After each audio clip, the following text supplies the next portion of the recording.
go to Monticello, Minnesota, where Katie joins us on the line. Katie, you're on the Ken Coleman Show.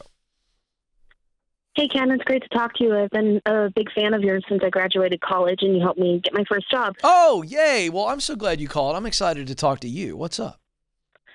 So I've been working at a newspaper as a reporter for the last year, and recently they presented me with what I thought was going to be a promotion, but it feels like kind of like a half step backwards. Why is that? So when I started, I was commission only. They would pay me based on the articles I could provide for them. How many articles I could provide for them was up to me. And then if they used it, they would pay me. If they didn't, then tough luck, whatever. That was fine. Yeah. And I was thrilled about that because it was totally within my power to go and get more if I needed more and to cut back if it was a rough week. I loved that. Yeah. And then I started picking up some tasks in the office. So my boss said to me, "Hey, Katie, you're working so hard helping me out with advertisements and other stuff that's not within your job description. So we're going to also pay you 20 hours a week for office work." And I thought, that's awesome. I am so happy about that. I still didn't have any set hours, but I was super happy with the setup. Okay. And he said, after you work here for 6 months, we're going to talk about full-time and talk about moving forward. And I said, that sounds great. So 6 months came by and nobody said anything. So I just kind of started dropping hints. Every time he said, "Hey, good job with this," I said, "Well, I'm gunning for a promotion." Just kind of being nice about it. Yeah. And he's like, "Yeah, we know, we're gonna talk about it."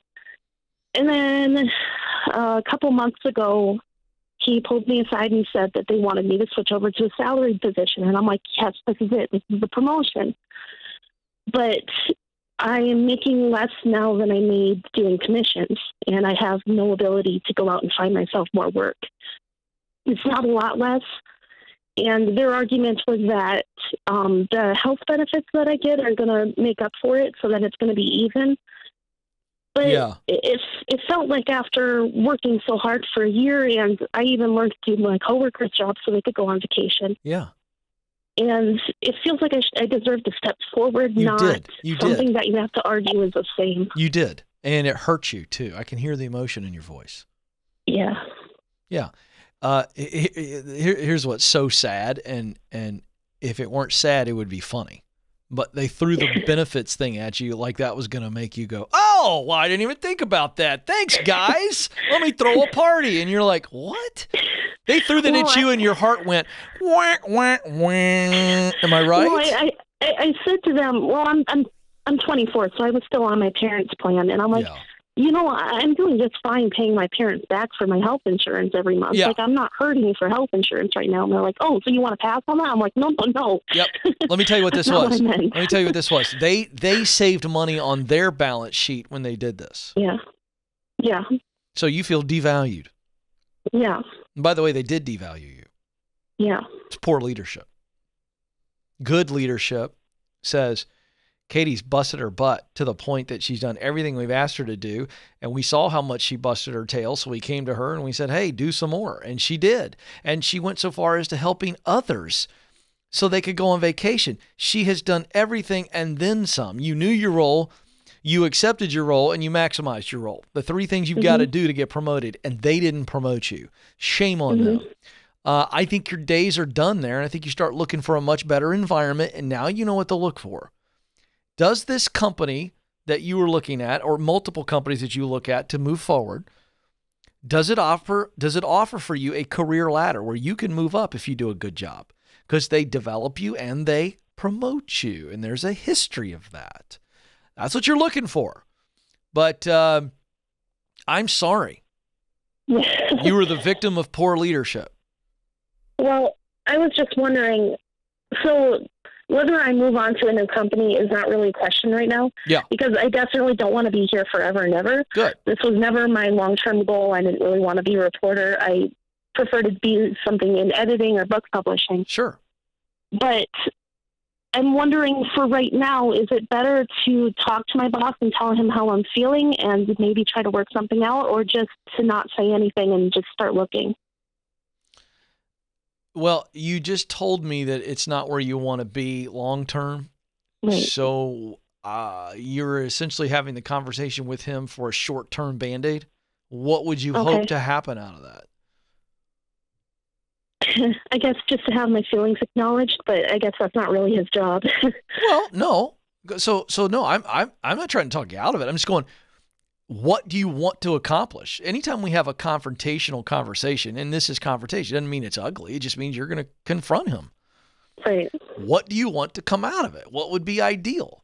And if it's just my feelings being hurt, I'd go, no, I wouldn't waste the time. Yeah. Until you leave. Then you share the feelings. Right. Okay. And not in a spiteful, I'm out of here, deuces way, right? But in a helpful way to him to go, hey, I know I'm supposed to move on, but I just want you to know that when this happened, this is how I felt. I'm not saying you intended that, but that'd be great for you to pass along when you leave. But to do it now, I don't, if all you want to accomplish is your feelings being hurt, I wouldn't do that until you leave. If you were saying, well, Ken, I want him to actually realize the error of his ways and pay me more, I'd go, great, but that's short term because you don't want to be there anyway. So I'd go, it's not worth it. Make sense? Yeah, it does. All right, Katie, listen to me. Get your chin up, even though this feels very personal, because you are a human being and all of your feelings are very normal. You're not being oversensitive here. This is also not personal. Do you hear me? Okay.